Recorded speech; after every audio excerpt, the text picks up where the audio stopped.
নৌযাত্রা শুরু হয়েছিল সাধারণ এক জাহাজের কর্মচারী হিসাবে, কিন্তু সমুদ্রই তাকে বানিয়েছিল ইতিহাসের দীর্ঘতম একাকী নাবিক। 133 দিনের অসম লড়াই, যেখানে মানুষ আর প্রকৃতির সংঘাতে এক নতুন সংজ্ঞা তৈরি হয়েছিল।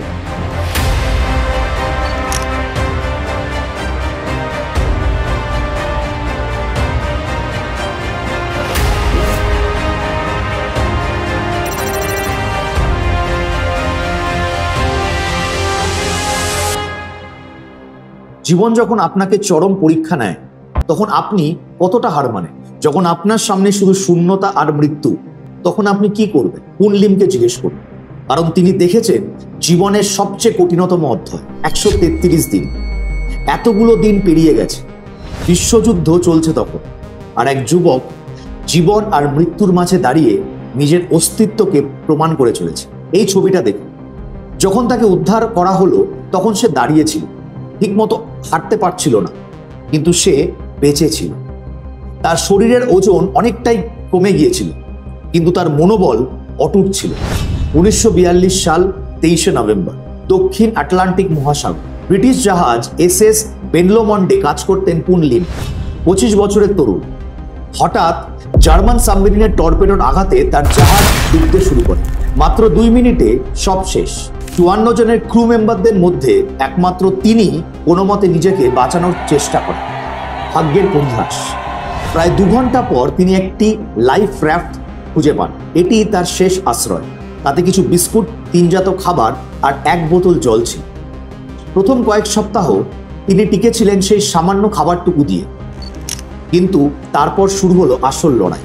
যখন খাবার আর জল প্রায় ফুরিয়ে এলো, তখন শুরু হলো এক অসম্ভব কঠিন পরীক্ষা। বেঁচে থাকার জন্য তার সহজাত বুদ্ধি কাজ করতে তখন শুরু করে। তিনি টর্চ লাইটের তার দিয়ে হুক তৈরি করলেন, দড়ি থেকে সুতো বার করে বানালেন মাছ ধরার সুতো, টোপ বানালেন বিস্কুটের গুঁড়ো দিয়ে। এরপর থেকে কাঁচা মাছ আর পাখির মাংসই তার প্রধান খাবার হয়ে যায়।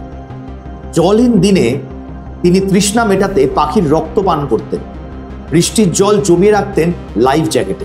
শুধু খিদে আর তৃষ্ণা নয়, লড়াই ছিল আরো ভয়ঙ্কর। হিংস্র হাঙরের আনাগোনা শুরু হলো। পুন লিম দেখলেন ভয় পেলে চলবে না, এবার শিকারী তাকে হতেই হবে।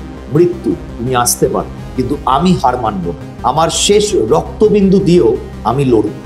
হাঙরের লিভার থেকে রক্ত নিয়ে তিনি তৃষ্ণা মেটালেন। এভাবেই প্রতিটি দিন, প্রতিটি মুহূর্ত তিনি প্রকৃতির বিরুদ্ধে যুদ্ধ চালিয়ে গেছেন।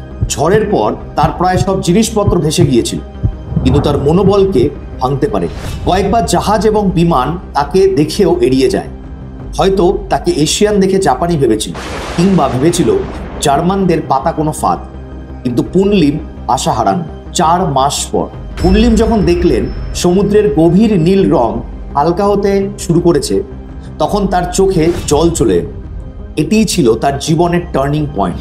1943 সালের 5ই এপ্রিল, 133 দিন পর ব্রাজিলের উপকূল থেকে উদ্ধার করা হয় তাকে।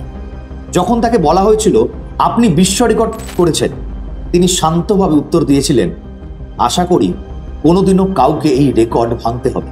এই গল্প শুধুই এক দুঃসাহসিক যাত্রার গল্প নয়, এই গল্প মানব ইচ্ছা শক্তির গল্প।